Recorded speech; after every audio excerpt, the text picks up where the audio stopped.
evening. Welcome to the Bellevue City Council regular meeting for January 7th, 2025. Happy New Year, everybody. Before we begin, I'll just say a few words about it. Attending and participating in council meetings, individuals are not allowed to disrupt the meeting. This includes talking out of turn or without permission, interrupting or making sounds when somebody else is talking, or approaching council members or city employees who are staffing the meeting. If a person disrupts the meeting, we will give a warning, end the person's remaining comment time, or ask the person to leave the meeting room the rest of the meeting. My hope is that we can have a civil meeting and that we can have public comment that is polite and civil, and I know we can do that, so I appreciate the effort there. And also, before we start, we lost one of our U.S. presidents on December 29th last year, and President Carter was the longest-lived president in the United States and the first to reach 100 years of age. And Councilmember Lee asked if we could say something tonight, and so I'm going to ask him to go ahead. Thank you, Madam Mayor. I want to just make it short. City Council of Bellevue want to take a moment to honor the extraordinary life and enduring legacy of President Jimmy Carter. President Carter's deep belief in human dignity and equality was the foundation of his leadership. He reminded us that every person, no matter their background or circumstances, deserves to be treated with respect. His commitment to promoting peace and justice around the world was a beacon of hope that transcended borders. One of the most remarkable achievements was the Camp David Accords, a testament to his belief that dialogue and diplomacy can triumph over division. It's a lesson we can all carry forward, that patience, understanding, and compassion are powerful tools in building bridges between people. Even after leaving the presidency, President Carter didn't stop serving. Whether he was building homes with Habitat for Humanity or fighting diseases through the Carter Center, his work was always about lifting others up. It's a legacy of service that reminds us to ask, how can I make a difference in my community?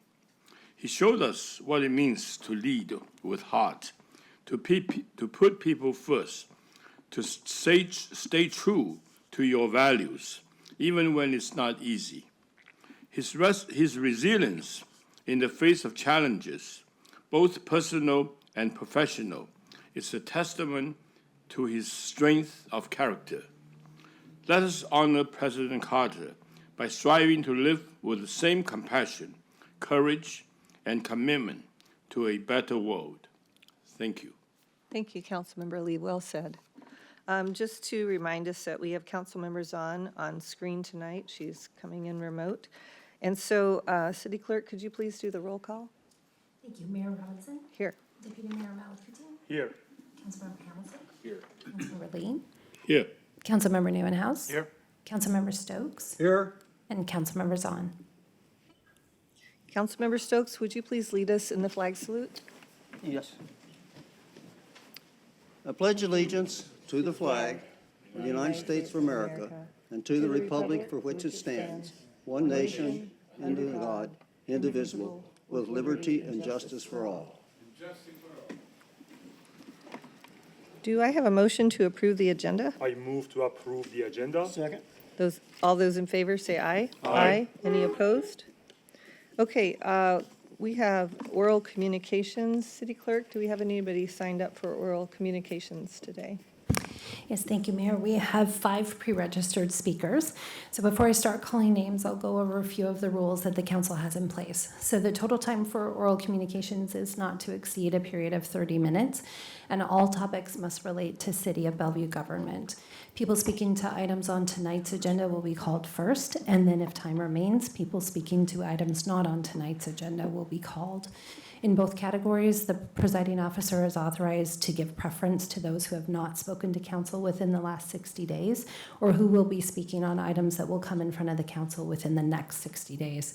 Each speaker is allowed up to 3 minutes to speak, and the maximum number of people to speak on any one side of a particular topic is 3.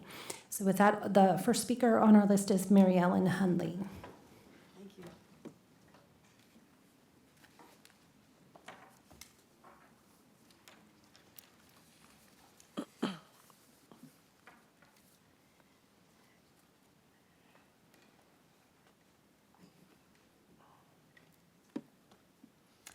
As Executive Director of City Opera Ballet, it is indeed my pleasure to say how greatly proud you can be of Lori Hoffman for bringing the Bellevue Arts Program so far from what we knew in the old days. Also, big thanks to Manette Stom, whose superior and sincere work behind the scenes keeps all the ducks in a row. My deep concern regards the latest City of Bellevue grant you are being asked by the Arts Commission to approve this evening. With all due respect for the scoring process in place, as well as the appointed allocations committee, our company asks the City Council to request from the Arts Commission a revision of their recommendation of 0 funding to our company for this critical biennial sustained support. Please note the misleading error on page 2 of the current recommendations, that the current recommendations are consistent with previous years recommended by council. This is incorrect on the City Council agenda topic memo on page 2. This is incorrect as City Opera Ballet has applied and has always been funded. Of the 40 applicants for this grant, this is the EAP grant, 33 were returning applicants, including our company, 32 of whom were appropriately funded in amounts between $3,000 and $10,000 for each of the next 2 years. Only one single returning applicant, City Opera Ballet, was offered 0 funding for the 25-26 biennium. Of the 7 first-time applicants, 5 were funded, of which the two non-funded, one was clearly a housing focus, not arts. Likewise, in the case of the 2025 annual special project grant, all 9 returning applicants were funded, and of the 17 first-time applicants, all but 2 were funded, one being clearly a Seattle-based project.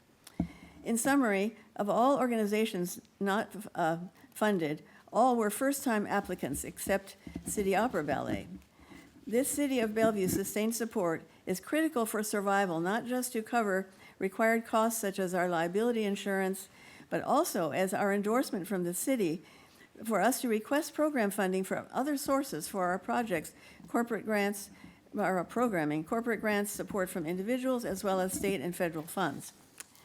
With special consideration of our lifelong investment of money, blood, sweat, and tears, and joyful, magnanimous service to Bellevue since 1964, we propose the following possibilities for adjusting the 0 allocation to our company. A, City Opera Ballet would receive $3,000, the lowest award allocated to other applicants. B, in recognition of our 2 out of 5 reviewers who scored us as great to excellent and excellent to exceptional, along with their supportive comments and their yes vote to fund us, should receive, Ms. at the Hunley? very least. Unfortunately, your time has expired. I would encourage you to email the rest of Yes. your comments to the We council. appreciate that. Pardon me? If you would email me the rest, Yes, all of us, thank the you. rest of your Thank notes, that you. would be perfect. Thank you. Thank you. The next speaker on our list is Nicole Myers.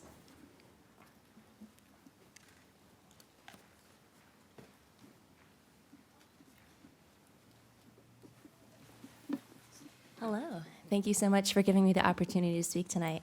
My name is Nicole Myers. I was just coming here because I saw that there's an item on the agenda about conversion from commercial to residential properties, and I think this is an exciting possibility, but I noticed that the active uses may be affected in a large part, especially of Bellevue's downtown. It looks like between Main and 10th, Bellevue Way is included as exempt from that, as well as a couple blocks of Main and a few blocks of 6th. But really, there's a ton of our streets that have active uses that, provide important services to residents, that give people a place to go to that's a third space for them, especially as we're thinking about having more residents in downtown due to planned projects. I think allowing anyone to convert these ground floor, very visible spots into residential is a potential loss for us.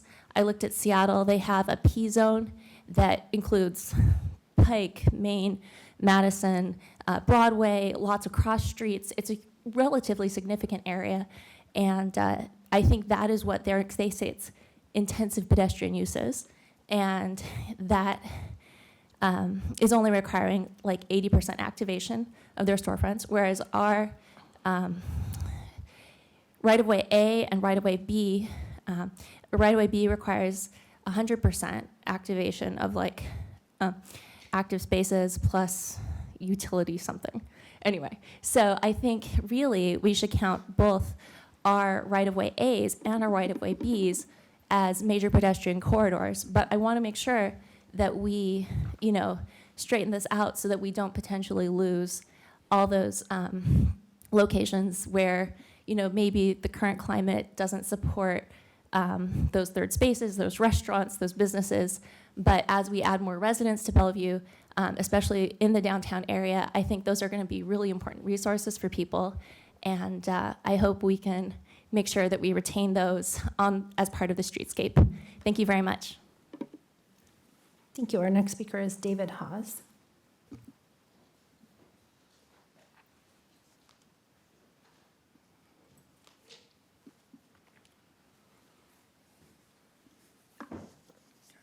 I want to thank you for taking the time to listen to me today.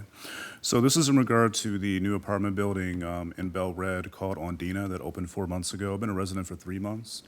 I am a mentally disabled vet, and I'm struggling to reside there because next door we have multiple businesses that play their music excessively loud. And there's ordinances in place to enforce this, but they're not being dealt with. And so I'm going to read you briefly 9-18-040, which says that the following acts are considered to be noise disturbances if the noise is clearly audible across a real property boundary or at least 75 feet from the source. Operating or playing or permitting the operating or playing of any audio equipment, television set, musical instrument, and similar device. And so this actually was emailed to me from another resident who has a wife that also has neurological issues. So I have mental issues, she has neurological issues, and we're both struggling deeply because this drumming is consistent from 4 p.m. to 11 p.m. every day. And it's impossible to have any peace in our apartment home because of it.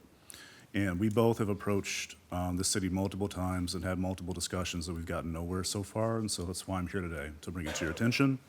I will forward you the email of all the information and codes that are already in place but are not being enforced. I'll also further read to you 9-18-030, or am I the same one? Okay. No person shall cause or permit sound to intrude onto the real property of another person which exceeds the maximum permissible sound levels established by this chapter. I will also include in the email a video clip of a certified decibel meter to prove that they are exceeding the limit being in this particular zone 60 decibels, and it's well over that. So yeah, this has been a problem for me and other residents. It's been 3 of us now that have complained, and we're pretty tired of it. So we're hoping that the council can adjust or enforce the code or law so that those businesses have to insulate or reinforce their building or walls or windows or whatever so that we can't be disturbed as residents.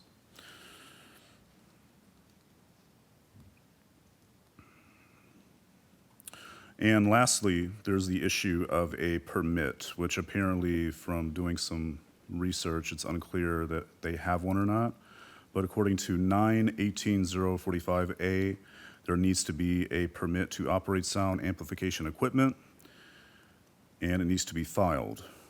And that has not been discovered yet. Okay, thank you. Thank you. City Manager, I know that we all saw the email from Mr. Haas, and I'm wondering if we could get a staff response. Yes, we can, Mayor. The Development Services has been working through the code compliance on this, but we can give you a response to the status. Thank you. Thank you. Our next speaker on the list is Patrick S., who is joining us virtually. Mr. S., can you hear me?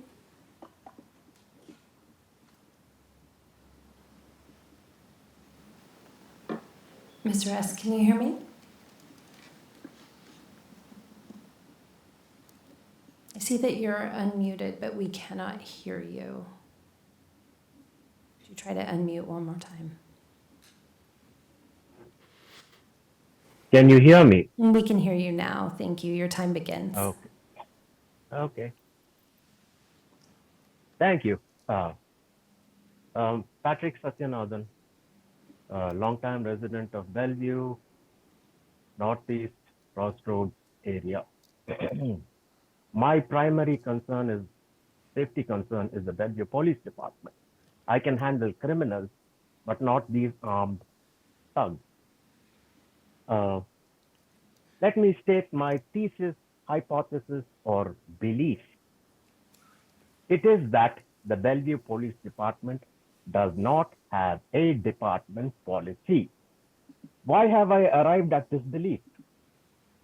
Several complaints against members of the police department who have committed criminal acts like felony perjury, testifying in court, false charges filed against me, property damage after obtaining search warrants on flimsy pretexts.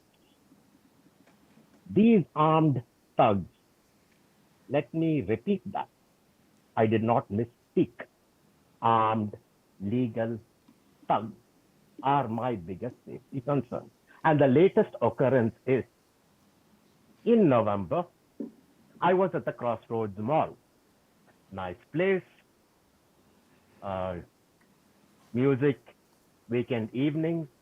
I was seated there one weekend, Friday, Saturday, whenever they have those music performances, and the band failed to show up. So I went to the stage with my little Bluetooth speaker and I attempted to sing a song, and two security people showed up and said, "Stop and leave." I stopped and left. No threats of violence whatsoever. Several witnesses. And later, a couple of weeks later, I was there sitting there at a table, working on a laptop, listening to the music performance, when one of those same security people approached me and said, "You must leave now." I pulled out my phone and started recording him. That alarmed him and he ran away to his partner. Both of them moved towards the entrance. I followed them and said, "Could you please repeat that on camera?" That alarmed them, so they called 911 and filed a complaint. I had to run away, leave in haste. I came back home, called BPD, non-emergency number, to file a complaint. And Grogan calls me back, and I described the events to him. And he said, "Based on what you have told me, I'm issuing a trespass notice." I told him there are witnesses to both of the events. Do you know what a witness is?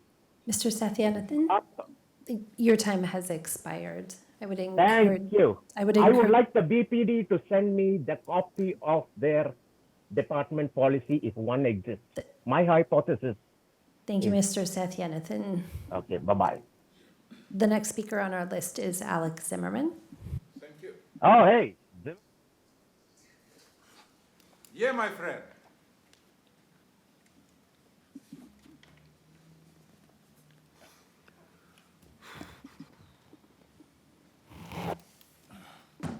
I'm so sorry.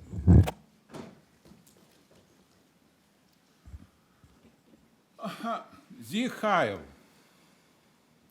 My dirty damn Nazi, Gestapo, anti-Semite, fascist. A pure mob and bandita. My name is Alex Zimmerman. I am president of Stand Up America.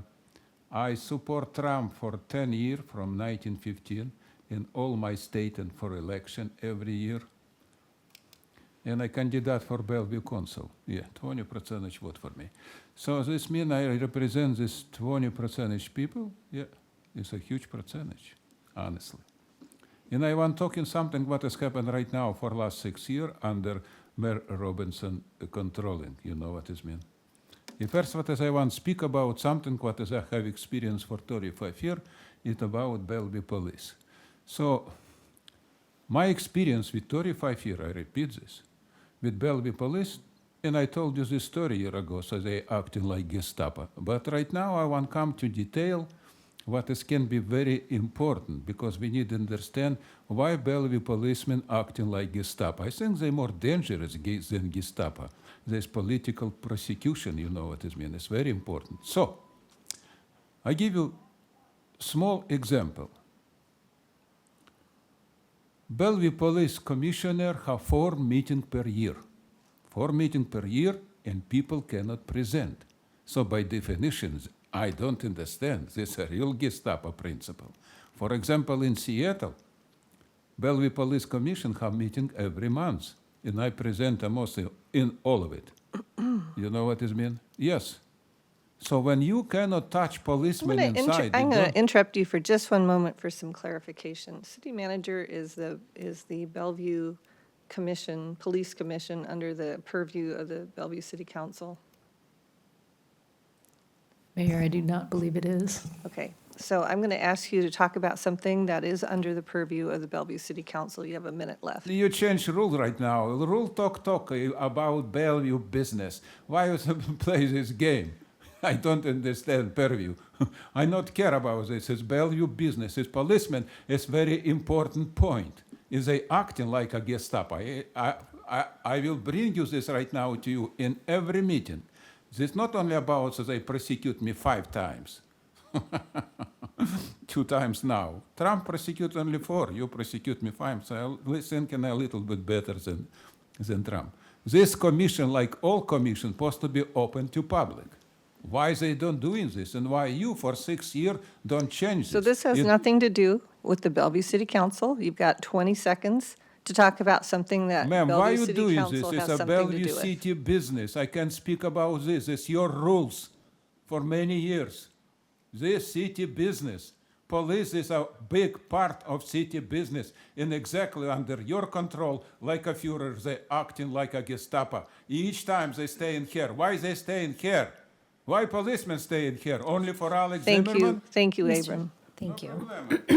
We do have some time left in oral communication, so I'd ask, Would you please I'd ask stop at this disrupting the point- meeting? That's a warning.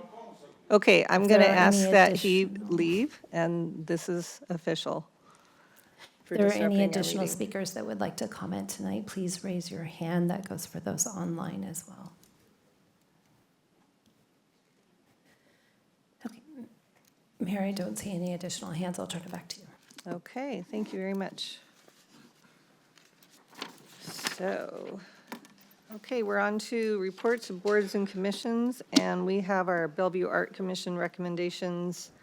I'm going to let our city manager introduce this. Thank you. Thank you, Mayor, council members.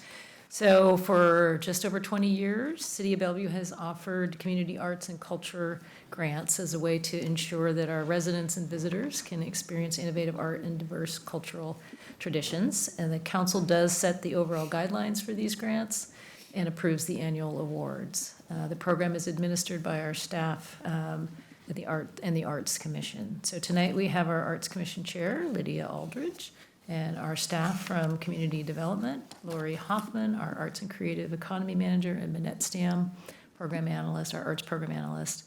They are requesting council consider approving the Arts Commission recommendations for the funding for the 2025 East Side Partnership and support grants and project grants. And with that, I'll hand it over to Lori. Thank you so much, City Manager. We're excited to be in front of you all tonight. Here you go. Thank you. Tonight we will be seeking direction from council.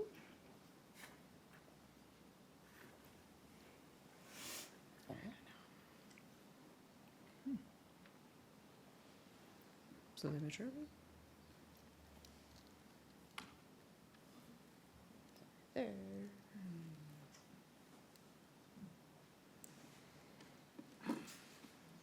feel like luck of the draw, we get this a lot.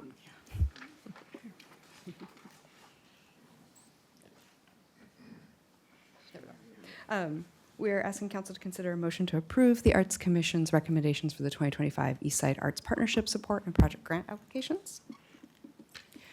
Our agenda tonight, we're going to go through an overview of the arts grants and their guiding principles that were sent by council. We'll look at our 25-26 budget for this program and look at the 25 allocation recommendations. And then we will take some time to look at the robust public benefits for the community for arts grants before we look at some specific award highlights. In 2022, council approved the guiding principles for the grants that you see on the slide in front of you.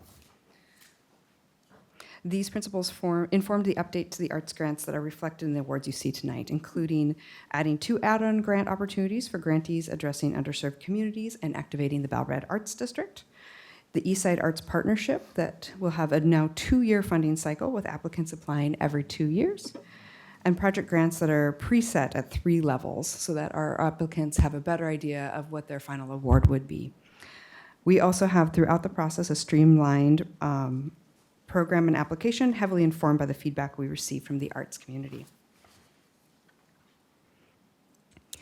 As a reminder, these grants consist of 2 distinct categories. So our Eastside Arts Partnership, which kind of acts as a sustained support grant. This really looks at the operations of an organization, their programming throughout a year, the things they do broadly within our community. And that grant has a power-up bonus for equal access, so some additional funds are available if they can demonstrate a way that they are going to serve our underserved populations more specifically within the upcoming years.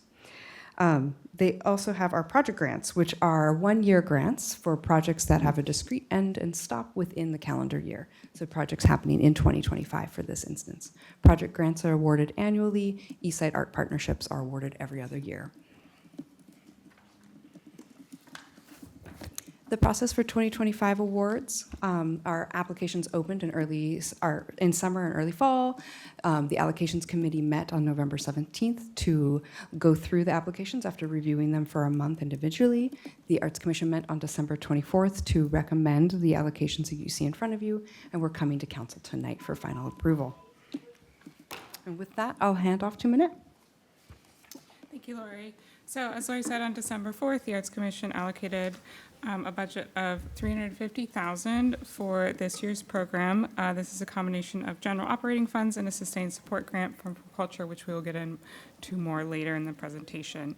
Arts organization and artists working in Bellevue submitted 66 grant applications totaling over $573,250 in funding requests. This is a 26% increase from our 2023 requests. That was the last year we had both programs open for applications. We'd like to highlight an increased investment this year in arts grants.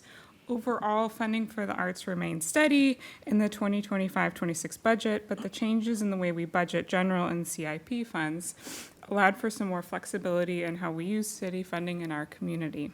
This means making much more direct investment in our arts and cultural organizations, directly moving forward one of Council's 2024-2026 priorities, which states explore options to expand arts funding through mechanisms such as the annual grant process, direct investment in Bellevue Arts District, or others.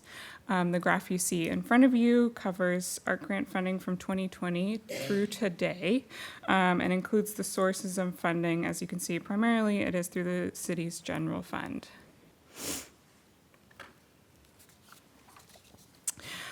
For this year, the Allocations Committee and the Arts Commission has chosen to fund a total of 61 of the 66 grantees. This includes 37 of the 40 Eastside Arts Partnership support applications and 24 of the 26 project grants.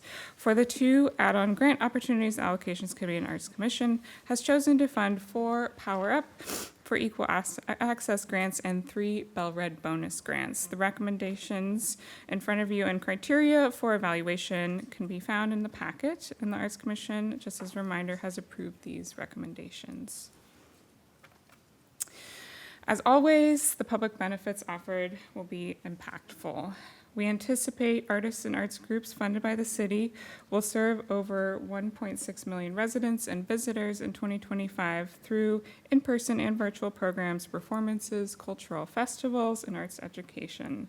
City support will ensure over 200,000 people have access to these opportunities through free and reduced admissions.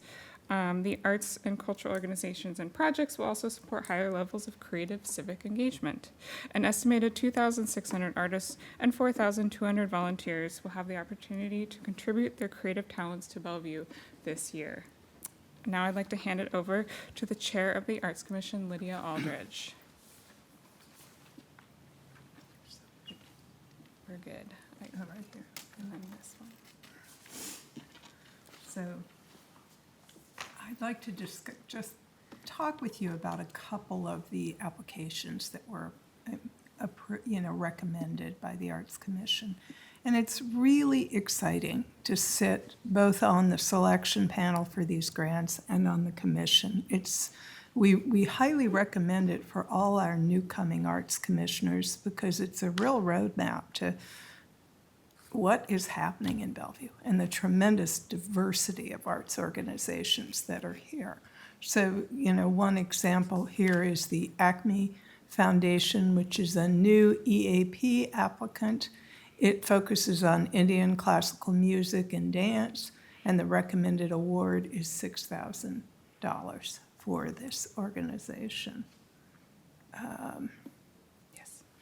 Then another recommended applicant is the Bellevue Youth Choirs. Again, it's an EAP and a Power Up applicant. And it is very involved in youth musicianship training and performance opportunities. They also are wonderful in terms of creating community events that the larger community can attend to. And also involved with the Bellevue schools. They are recommended for a $9,000 EAP grant and a $5,000 Power Up grant. And then this is an example of a new project applicant, which often are individual artists. This is Carrie Sutton, who is very involved with creating art with youth engagement and education and using reclaimed materials, reclaimed art. And so this artist is recommended for a $3,000 project grant, but also a $1,000 Bell Red bonus because they will be working in the school most adjacent to the Bell Red Arts District. And so the direction needed from council, we'd like you to consider a motion to approve the Arts Commission recommendations for 2025 Eastside Arts Partnership Support and Project Grant allocations. Really exciting to have more money to award, but it's interesting, when I started on this commission, I would say that I think the amount of applications we had was around 165,000, and you can now see we're up to 567,000. So, yeah. All done? Mm-hmm. Okay, thank you so much. Chair Aldridge, thank you for coming tonight, and Lori Manette, thank you for being here. I'm going to start with a motion, and then we'll open it up for discussion. I move to approve the Arts Commission's recommendations for the 2025 Eastside Arts Partnership Support Grant and Project Grant allocations. Is there a second? Second. Okay. Second. All right, so we'll start with Councilmember Stokes, since you're the liaison to the Arts Commission. Yes, thank you very much, Mayor, and this is very exciting. This is something I've been working on way before I came on the council and with the council, and I think we have made tremendous strides, and keeping up with growth and the changes in the community and these things is very difficult, but we're doing a good job of that. We could always use more money, but it's been a big change in that. Getting the Bellevue Art District going is a big part of this, and I have to say that very clearly the staff is just amazing. The work that's been done is really, really good.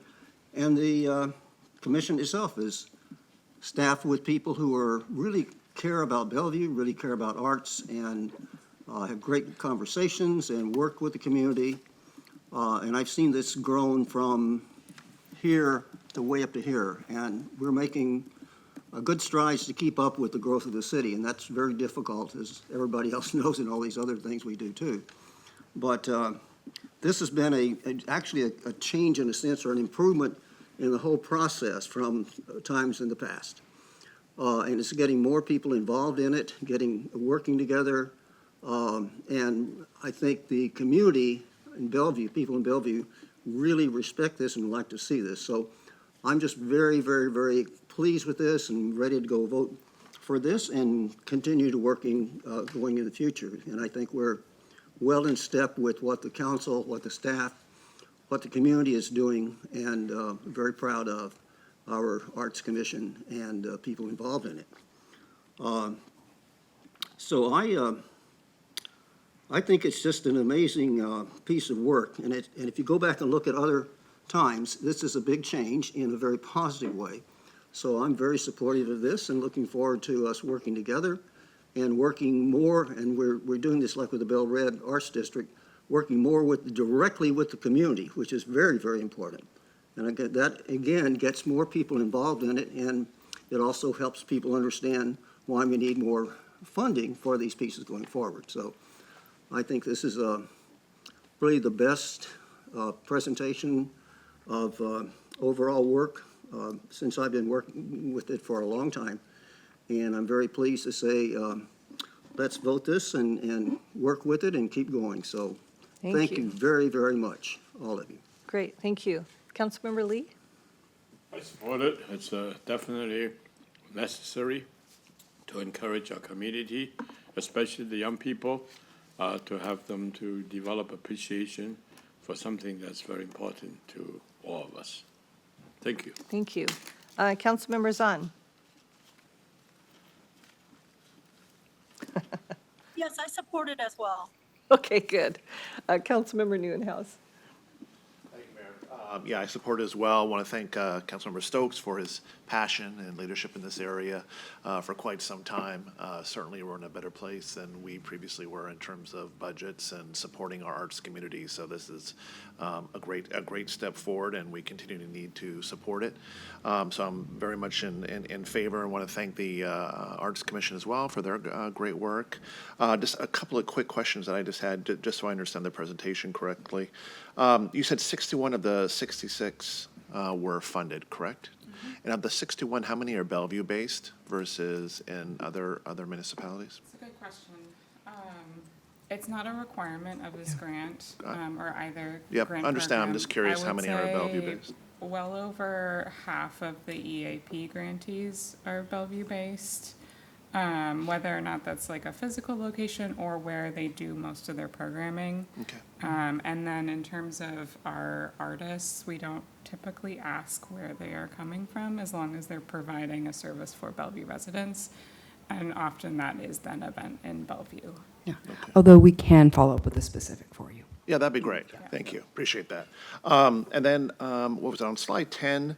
I believe it says 1.6 million residents and visitors served. Is that based just on Bellevue tourist numbers and general population numbers, or is that based on attendees to events yes. amongst the 61 organizations? Yeah, when they apply, they give us estimates on who they're going to serve for the year, and so those are the combined estimates of the recommended. Oh, that's fantastic. Much higher than I would have anticipated, so that's really great. And then last one is just on the metrics that we're going to be tracking in terms of the success of the 61 that received these grants. How are we measuring that after the end of the year or the 2-year cycle? So when they apply, they tell us estimates, and then when they receive their award, they have to submit a report, and that report asks for similar numbers so that we can compare on what they actually delivered, and then we track that also year after year. So we have the estimates, we have the actuals, and that's all within And that. sorry, you said numbers, but what numbers are we referring to? Who's attending the events? Okay. Like just some very basic demographics, numbers on that, how many staff they have, how much, where the events were, Gotcha. How many artists are in? how many artists were Ah, employed, okay. how many volunteers, how many hours. Gotcha. Yeah. Great. Thank you so much. Councilmember Hamilton. Thank you, Mayor. Thank you for the presentation. I think the arts are the heart and soul of our community, and I appreciate all of the hard work of the commission and of the staff in making sure that our heart and soul is growing strong. I think these are critical investments. So certainly in favor of moving this forward. Want to continue with our arts funding and look for opportunities to increase it, and certainly really anxious to see some of that in the Bell Red Arts District. So thanks for your work. Great. Deputy Mayor. Thank you, Mayor. Thank you, Lydia, Lori, and the Chair for being here. I also support, and I really appreciate all of the hard works the Commission, the Selection Committee, and all of you have done in this allocation of the art grant. Thank you. So I'm just so pleased when I think back to our last council retreat, where one of the goals that we had, all of us agreed we wanted to increase funding for the arts. And to see that up on the screen is really impressive. And so I'm really pleased with our council for being able to, and the city manager and our finance people for making that happen.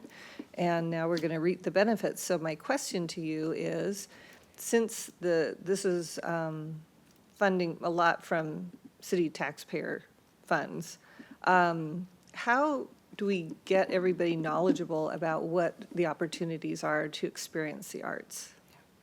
I think you're hitting on something that is actually a really core struggle in our arts and culture community. Bellevue offers a staggering array of cultural opportunities, and for a lot of people, they're very hidden. And I think that that is a big part of what our work needs to be in this next year, is not just making sure our organizations are robust and that they have the funding they need to do these programs, but that we are getting the word out more succinctly, more forcefully. It's one of those places where the partnership between our arts program and our tourism initiatives is so strong, because we have great partnerships with Visit Bellevue, who is a massive marketing arm and has the tools we would need to help get that word out. And there are initiatives in our destination development plan that you will see that are really geared towards that. It is a recognized need for sure. Okay, great. I'm just hoping to see some sort of activities calendar that we can look at and know what's available. Great. Okay, so there's a motion on the table. It's been seconded. All in favor, say aye. Aye. Any opposed? Okay, that passes. Thank you very much. Thank you. All right, next up, we have our report from the city manager. Thank you, Mayor and council members. I have one report tonight under the city manager's report, and I will invite from our fire department Deputy Chief Doug Halbert and Jeff Hackmeister, the fire department's business services manager, to the table. The fire department regularly updates the community risk assessment and the standards of cover as part of their reaccreditation process.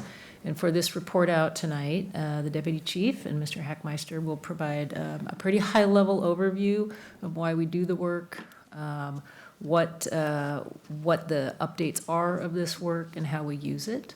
And with that, I will turn it over to Deputy Chief Halbert. Thank you, City Manager Carlson. Mayor Robinson, Deputy Mayor Malakuchian, esteemed council members. We're not seeking any decision or action from the council on this matter. It's purely for informational purposes.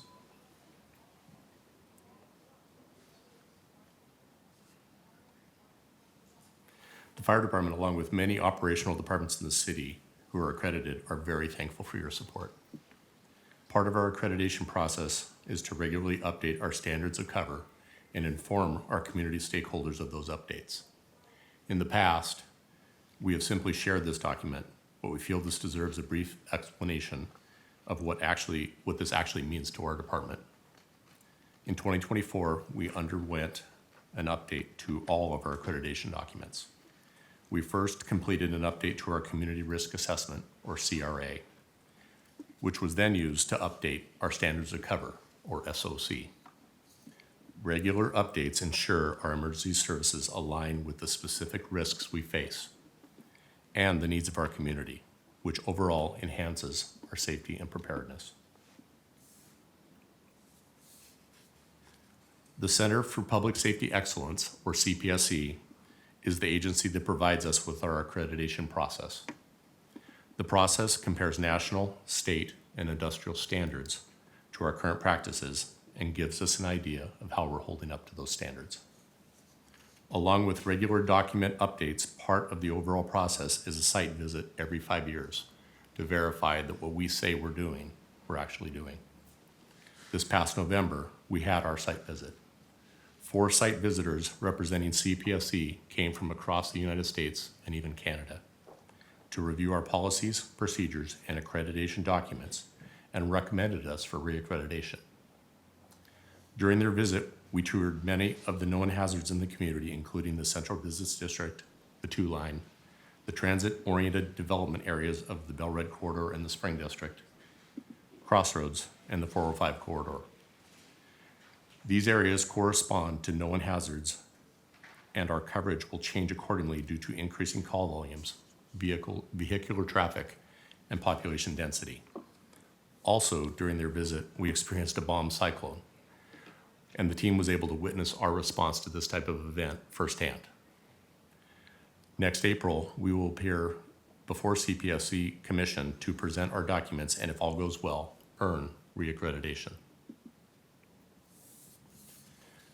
When we reviewed and updated our CRA, we looked at every call type, from a twisted ankle through a rope rescue call, and each call type is assigned a risk score based on 3 factors: community impact, severity, and frequency.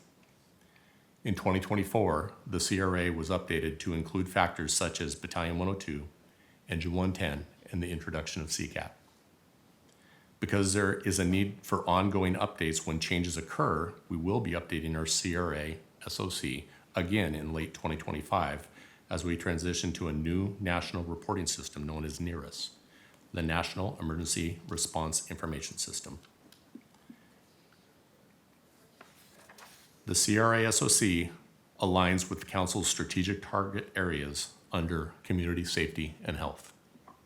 This foundation of the risks we face and how we address those risks is the cornerstone for our continuous improvement process. The SOC is the response needed to meet the call type, such as a basic medical call, a dumpster fire, or a vehicle collision with injuries. We started creating our SOC by separating call types into 4 risk levels: low, medium, high, and special. Once the call types have been divided into these categories, we create an appropriate response for each call type. This gives us what we refer to as an effective response force, or ERF. An ERF is the total number of people needed to complete all tasks, not the number of people required to begin our work. For example, a basic life support call may have an ERF of 2, where a multifamily structure fire will have an ERF of 26, but action will be taken by the first arriving company. By using this process, we assure that we have the correct resources for each call type faced. In other words, we have the right people, the right apparatus, and the right equipment for each emergency. Now I will hand the presentation over to Jeff Hackmeister, who runs our fire department's data analytics and systems team. Thanks, Chief. I'm just going to present a quick timeline of our accreditation process. So in 1997, we first received accreditation from CPSE. In 2024, we officially began work on our 6th accreditation cycle, and that's the information we provide you today. Under the direction of Chief Hagan, we created an entirely new accreditation team. This included staff members from all divisions across the department, including operations, fire prevention, administration, and my team in data analytics and systems. The goal of the team was to not only prepare for our reaccreditation, but to create an ongoing program of continuous improvement, rather than just a process that's completed every 5 years. As shown earlier, the CRA SOC is the foundation of our continuous improvement program. The first step of our revision this year was to work closely with our 8 platoon battalion chiefs, Chief Steer and Chief Allen, to realign our standards of cover to account for recent updates in regional response plans, as well as the introduction of new apparatus and crews. So Battalion 102, Engine 110, and our new brush truck. Next, we worked in close collaboration with Bellevue City's GIS team to update our community risk assessment, which incorporates both geographic and demographic data, along with our response data collected in the field to provide a clear picture of the community's risk environment. We published the revised CRA SOC in October in preparation for our peer assessor visit that happened in November. Looking forward to 2025, we will appear before the Accreditation Commission in April to defend our status along with our peer assessment team, where we fully expect to once again receive accreditation status. Later this year, we, along with all other fire departments across the country, will make the transition to NERIS, the new federal reporting system that the chief mentioned earlier. This new system fundamentally reimagines how we think about and classify emergency response. Personally, I'm extremely excited about this new system, but it will require us to redo our risk assessment algorithm and completely redo our standards of cover and our risk assessment. So that being said, I look forward to being back in 2026 to share the work of that we've done off of that. Finally, we'd just like to thank you for your continued support of the fire department and our accreditation program. We understand that tonight is merely a report out, but if you do have any additional questions, please send those along to Chief Hagan. We'd be happy to follow up with any additional information. Thank you. Okay, thank you so much. Look forward to applauding you in April. Thank you. Thank you. Okay. Thanks. All right, and we'll do a couple more things before we take a break, before our study session items. So we have council liaison recommendation for appointment to the Human Services Commission, and this is from Councilmember Zahn. Councilmember Zahn, can you speak to and make the motion for us, please? Yes, I am really excited to recommend Christopher Hayes to join our Human Services Commission. Bellevue. He's been very engaged in the community, and I think he adds a really important voice to the complement of the Human Services Commission with all of his experiences that he brings, and I am just delighted to recommend him. Thanks. I second. Was that the motion? I didn't hear the motion. I move to appoint Christopher Hayes to a partial term on the Human Services Commission expiring May 31st, 2027. Second. All right, all those in favor say aye. Aye. Any opposed? Aye. Excellent. All right, congratulations to Christopher Hayes and to the city of Bellevue. Next, we have our consent calendar. Is there a motion to approve? To approve the consent calendar. Second? All those in favor say aye. Aye. Any opposed? Okay, with that, we'll take a break. We'll get back at 10 after 7.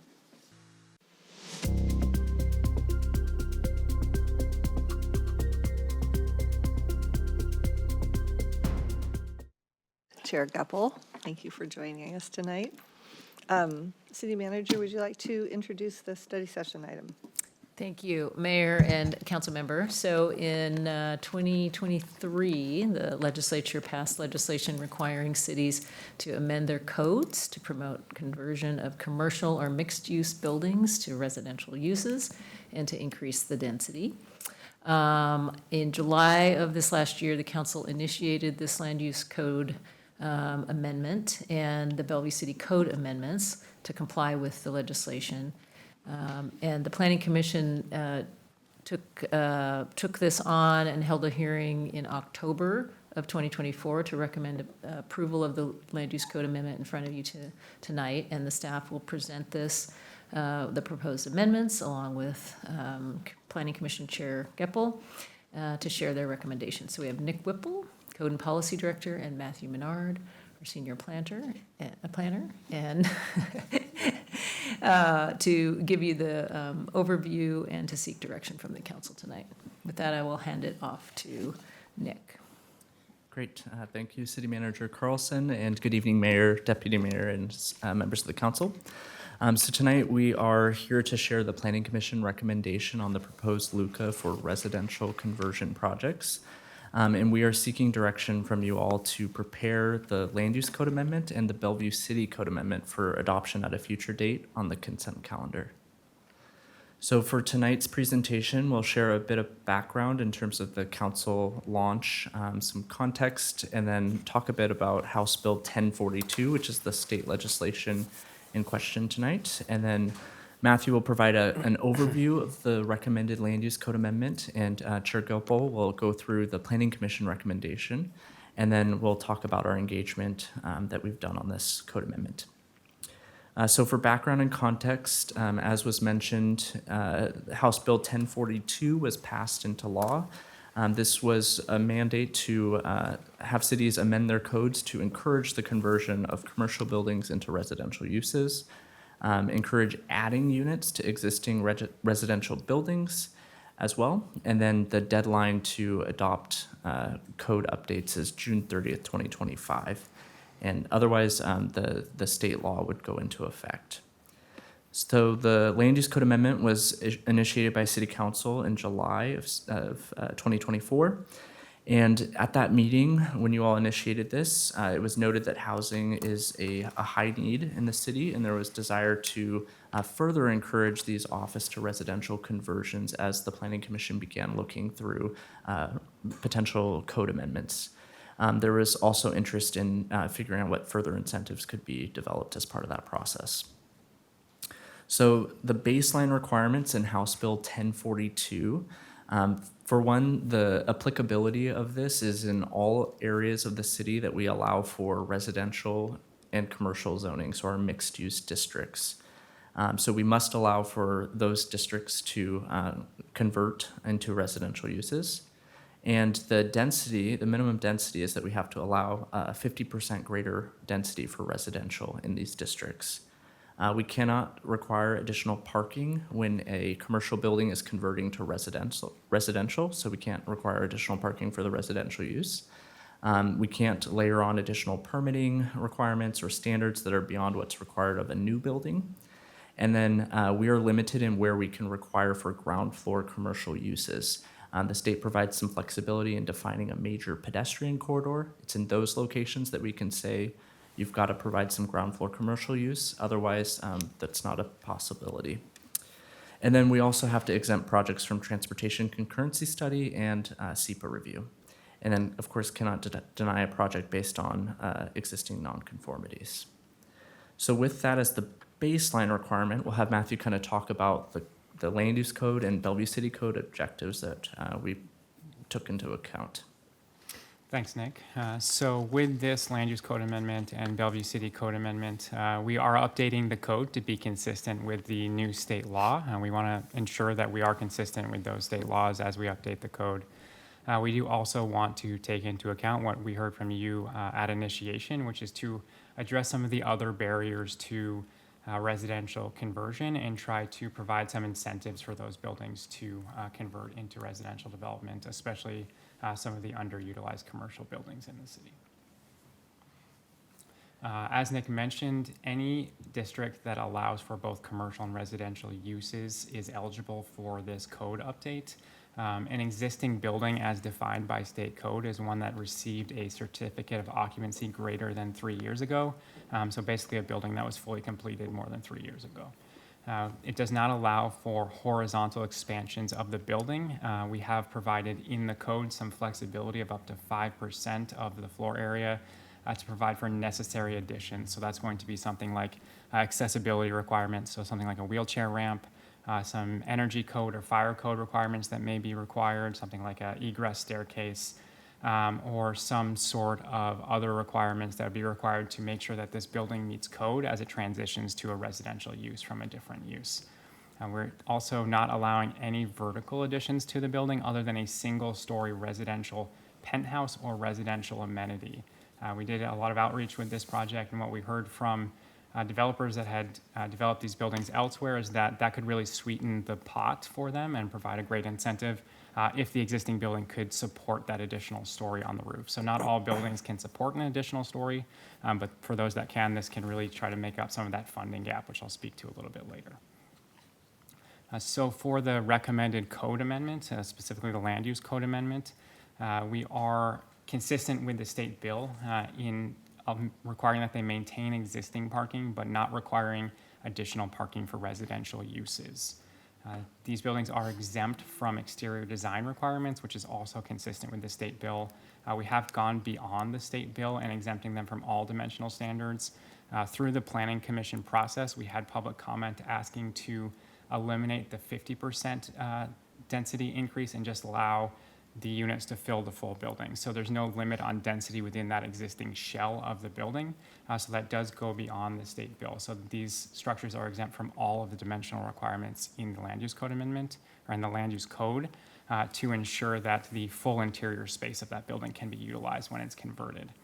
As we heard from members of the public earlier, we are exempting these from ground floor retail requirements. So if you were to redevelop a building, you could replace the ground floor with basically whatever you wanted that use to be. It doesn't have to be retail or an active use in downtown. That's along the A rights of way, which would be right now only in downtown along the Grand Connection, part of Bellevue Way, and then Main Street through Old Bellevue as well. They are exempted from non-conforming language and consistent with the state's bill. We are providing flexibility in recycling and waste areas. This is something that we also heard through outreach, is that our current requirements to have to retrofit some of these recycling and solid waste areas into these buildings was restrictive. We also heard from Planning Commission that they did want some requirements around recycling and solid waste areas. So we initially had no requirements. Through the Planning Commission process, a requirement for at least one solid waste and recycling area has been added to the LUCA. The LUCA also allows the Director of Development Services to determine the appropriate size of that recycling and solid waste area as well to make sure that that can be managed within the building. And we have exempted these buildings from multifamily play area requirements. As many of these will not have been developed for residential uses, they may not be able to accommodate a play area on site when they do convert to residential. With the proposed Bellevue City Code amendment, as Nick mentioned, there are two requirements in the state bill. We must exempt these buildings from our multimodal concurrency requirements, which we have done. We also must exempt them from SEPA review, which we have also done. There are two additional Bellevue City Code amendments related to SEPA with this. One is to update our SEPA thresholds to be consistent with the current thresholds for residential and commercial in mixed-use buildings. So right now we have a threshold for residential units and a threshold for commercial square footage that's exempt from SEPA. It does not apply to mixed-use buildings, so essentially combining those two thresholds to create a threshold for mixed-use buildings, so they are also exempt from those SEPA requirements. And then just one clarification on the project determination threshold as well. As I mentioned, there is a large funding gap for these buildings, so we are not anticipating that there will be a huge number of buildings that will take advantage of this or a huge number of units that are created through this process. As you can see, the funding gap is generally $50 to $125 a square foot, which is very hard to make up. Where people have been making up that funding gap is often through federal or state funding, either low-income housing tax credits, which is a tax credit for affordable housing provision. Historic tax credits is another example, something that probably won't apply so much in Bellevue, but does apply elsewhere. So it's very hard for these buildings to be created, not only through funding, but also through some of the building and fire code requirements that they are going to be subject to. So we do think this is a very limited applicability code change that the state is pushing us to do. From what we heard from our outreach, hotels and the 80s to 90s mid-rise development type is going to be the most feasible for redevelopment into residential uses. And you can see there's sort of a metric at the bottom of the screen there of what buildings are going to be the best for these redevelopment, which is going to be small floor plate, large floor area, high vacancy with no parking and near transit, basically. And with that, I'll hand it off to the Planning Commission Chair to talk about the Planning Commission recommendation.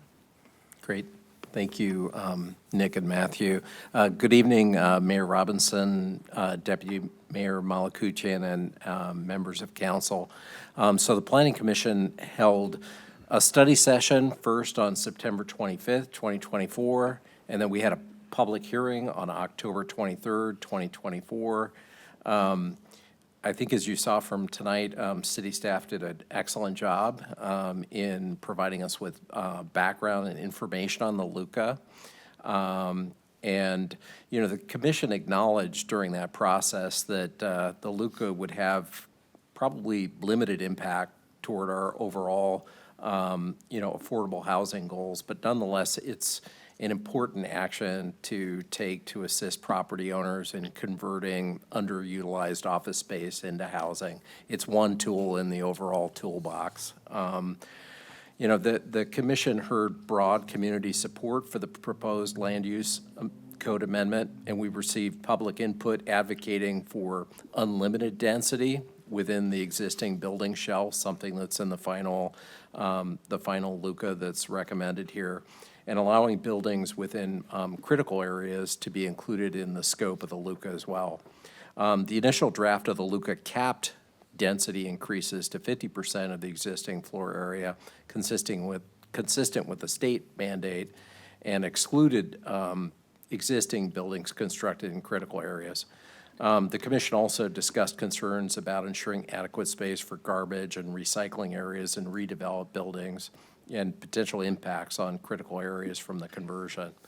The commission directed staff then to analyze the public input and consider amending the LUCA to reflect stakeholder requests, to remove the LUCA density cap, as this would better support residential conversion projects. Then, at the October 23rd public hearing, the Planning Commission was provided an updated draft of the LUCA, and that addressed the public input and commission comments related to building density by removing the density cap within the existing building shell, and also providing, the oversight, but some flexibility that Matthew mentioned earlier on solid waste areas. And on critical areas and shoreline management requirements, the staff reported out that these kinds of requirements would continue to take precedence, in those circumstances where you had a conversion that was in one of those areas. At the public hearing, the Planning Commission voted 4-3 to recommend the LUCA with no modifications. A minority of commissioners expressed concerns that the LUCA didn't go far enough, suggesting that the LUCA should allow several additional stories on top of existing buildings. And staff clarified during the public hearing that adding more than one story to such existing buildings was not aligned with the intent of the state bill, which supports the conversion of existing buildings. The suggestion to allow much greater building heights and density would require substantial additional analysis related to the code and whether things like the SEPA exemption, for example, would still be available in that situation. And another thing that was pointed out, that other initiatives like the FAR Phase 2 LUCA, which I understand has a more catchy acronym now, which is HOMA, is being worked on and will explore greater height allowances and density increases in mixed-use zones, and could address some of the requests by the minority of commissioners to go bigger on this initiative. And I personally was convinced by this because while there's some opportunities with this conversion LUCA to create more residential units, it should really be looked at in tandem with some of the more ambitious city initiatives that are underway. So in conclusion, a majority of the Planning Commission voted to recommend the LUCA to council with no modifications. Okay. So the public engagement on this LUCA and BCCA, based on council initiation, we did want to do more of a deep dive on how we could really encourage this LUCA to be utilized. So we had several one-on-one conversations with development teams and those who are experienced in residential conversion, especially in the Seattle area, who's a little bit ahead of most of the region on this code. That's really how we came to our final recommendations for this LUCA, and where we're going beyond the state bill is those items that we heard from the development teams were holding back this residential conversion. We did notify the neighborhood leaders and neighborhood associations that this was happening.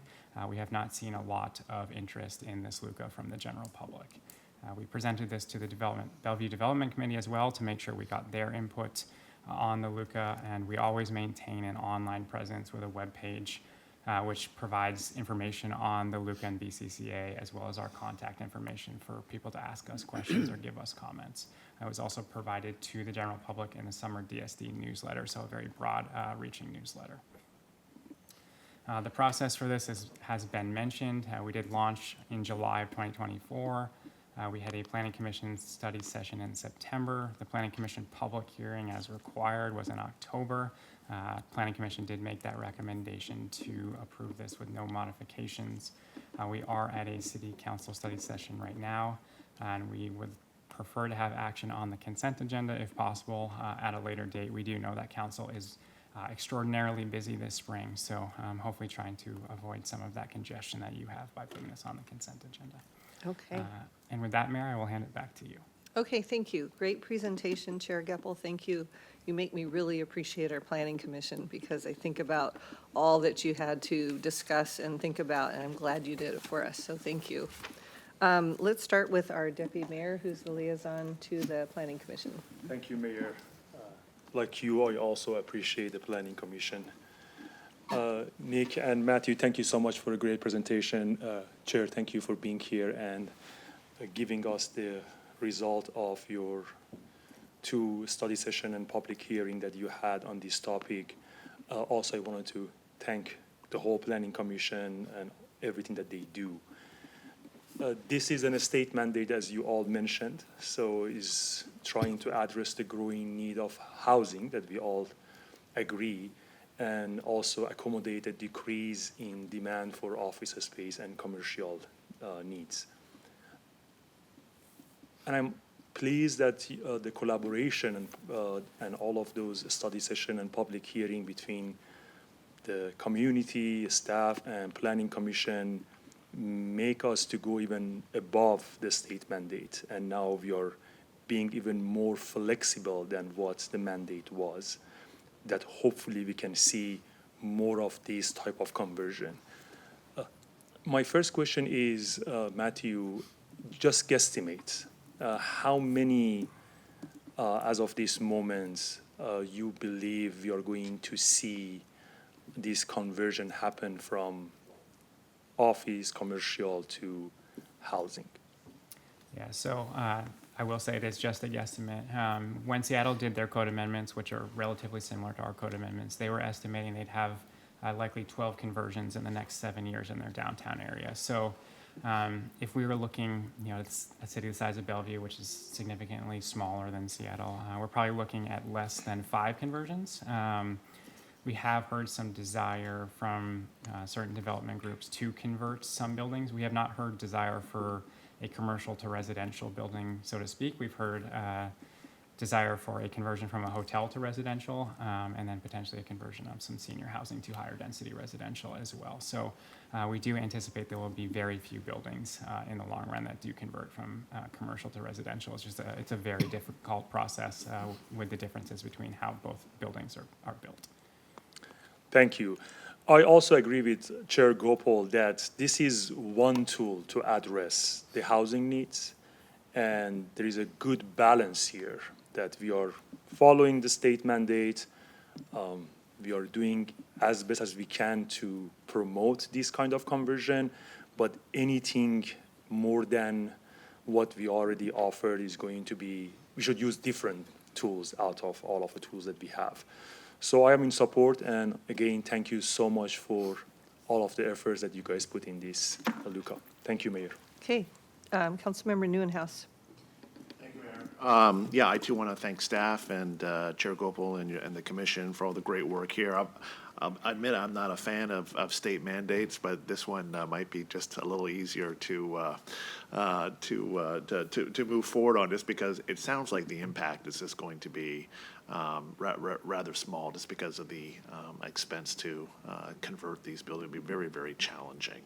Having said that, I really like the additions that we've made here, the thoughtful way that we've approached this, how to make it work best for Bellevue and Bellevue residents. I really appreciate the fact that you held the different sessions in the community, and also reached out specifically to the neighborhood association. So thank you so much for doing that. Although on that note, I would just say make sure that we keep up and I know that data doesn't come from you necessarily, but all the correct emails, because I did hear from a couple of folks that that they didn't get it right away, or they didn't have a chance to alert their membership quite as much as they wanted to. But it's still really important that we do that, and really appreciate that you did. And I think you got the vast majority, so that's always really important. So I'm happy to move forward with this. Again, thanks for all your great work. Great. Councilmember Hamilton. Thank you, Mayor. Appreciate the presentation. Chair Gopal, glad to see you. Appreciate the hard work of the commission and, of course, our staff with Rebecca, Nick, and Matthew. Thank you for that. I did have a couple of questions, but they've already been answered. Agree with the comments that have been made so far and ready to move forward. Great. Councilmember Stokes. Yeah, thank you very much. This is a really fundamental change, and when it comes down to it, I think, going forward, and appreciate the presentation. I do question, and I would like to have it really stated again for clarity to the public and developers is what we're saying, because listen to the conversation and what the changes were and all could be, particularly for just into the public and other, it's not very clear when we switched and how it was put together. So it has to be very clear on this, what the rules are on it. And I think you've done, I agree with the outcome of this. It's just, I think, in terms of getting it done, we sometimes spend time on, well, that's not what I thought it said, or it doesn't seem to be clear about that. So just let's make sure we started here and we made some changes here, and this is what we come out to. And so the last thing people have is what the rules are now, so it's clear.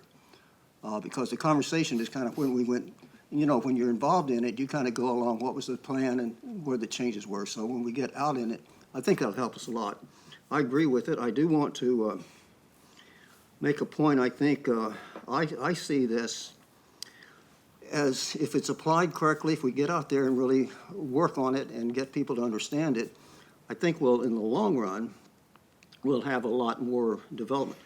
And it's a good idea to say, okay, maybe we'll get 5 or 7, but things change. Things have changed in Bellevue in the last 5 years. They're different in what we were looking for back at another time. So I think in the long run, there will be opportunities to do this. And so I think it's important to really get what the perceptions are, what we can really do to the public, and making clear for new people coming in that, well, if you want to do this, you can do it. It's not just something. So I think we've gotten actually a good gift in a sense of development of the growth in Bellevue with this, the way this has come out in the legislature and the great work that you've done on the Planning Commission. So all I'm seeing is this is a complex issue for a lot of people, and the developers don't know everything either. So, and we want people who are going to vote for it or for, work on it or want it to happen. We need to make sure really clear that this is what we can do and what it means. And so people can come forward and say, oh, you mean we can do this? Or no, we don't want to do it. But we need to have it clear, and it's a complex issue. So I think that's one of the most important things in building and change is making sure that everybody understands what we're talking about and not going off in different directions. Really good work for the staff and the commission. I really appreciate it. I think we'll look at this later and say this was a real significant positive step forward. I think Councilmember Stokes brings up a good point as to, how are we going to do outreach to the developers who have the opportunity, who have potential to take advantage of this. Maybe you could explain that.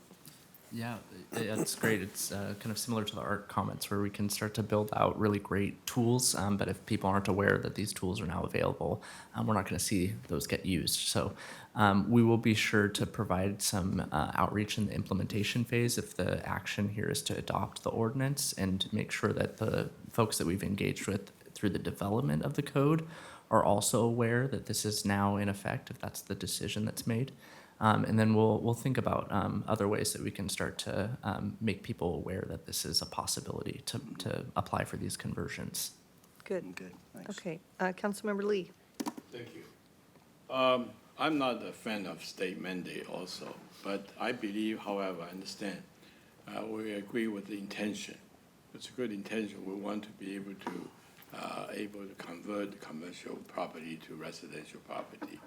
You know, I believe, but it's probably something that, as the chairman, Gopo indicated, that maybe if there's the right intention, we probably need to be more ambitious and need to be done maybe through a little bit different process.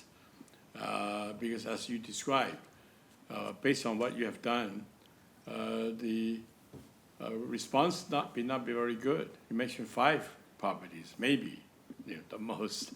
And you're talking about other ways to maybe encourage more participation, like MFTE, So if that's the case, we need to include some of that. We need to provide some of that in the process so that people can participate, can be motivated, incentivized. But that is a separate issue. So I appreciate the planning commissions really got into it, thinking about it, able to present that perspective to us. I think these are very good conversations. We don't just look at one thing.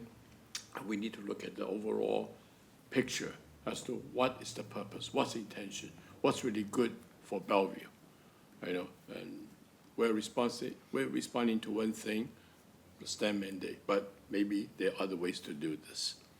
So from that perspective, I would say maybe I have some reservation about the whole process itself. But because we do have to meet this process, we do need to, I think it is a good intention.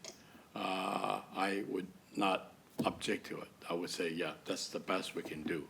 However, I think we need to be thinking along the line of the planning commission. Overall intent, can we do something better to actually can make this work, actually get the result that we expected? I think that's the question Deputy Mayor was asking. What do we expect to get? If we go through the whole process, we don't get anything, why bother? Why deceive ourselves? Okay, so I really think that we need to have a little bit of a separation of the two, think about what is the goal, what's the objective, and we take care of one thing and then work on the other. Thank you. Great. So I will support this, but I would like to have the chair's planning commission's perspective on what, and staff, what else can we do? If that is our intention, if it is a viable intention, that can be productive. Thank you.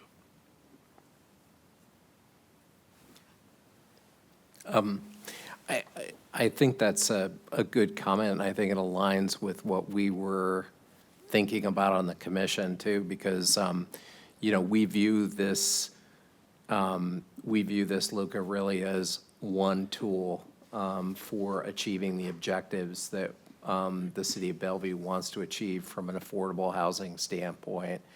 And I think, it is a state mandate, so we, whether you like it or not, we unfortunately have to react to that state mandate. And I think that the LUCA includes some improvements on the state mandate, which go farther, which is helpful to achieve the objective, but don't go so far that we lose sight of the other sort of competing requirements associated with with the requirements for conversion. Because I think really it's those other tools that were mentioned, like the HOMA tool, which will hopefully achieve more, even more substantial results that you and the citizens of Bellevue want to see in this area. Great.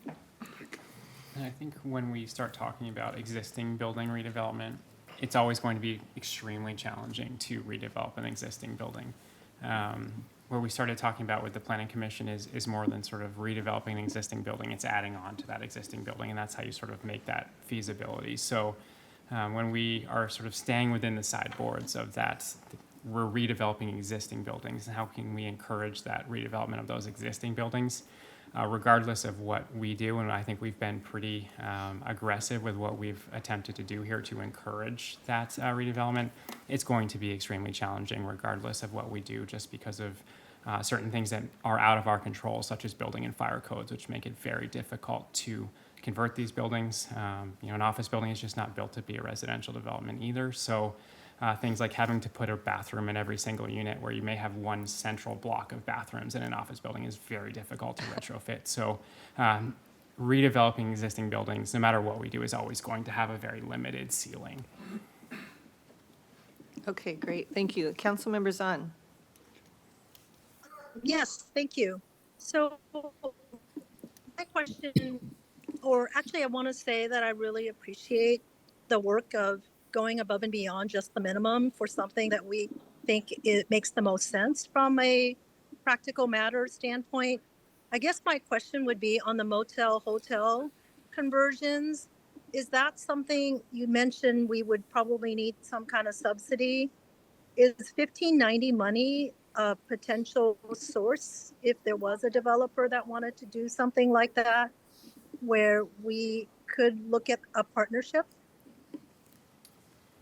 I'm not sure. We'd have to look at the specifics of 1590. I know we did talk to our affordable housing team up in community development about the expansion of the MFTE program to allow redeveloping buildings to utilize the MFTE program. Those are hopefully coming down the line sometime in 2025. So we have spoken to our friends in affordable housing on how we can allow some of those incentives to be utilized for these buildings too, to try to further encourage that. And hopefully you all will see that in the next 12 months or so here.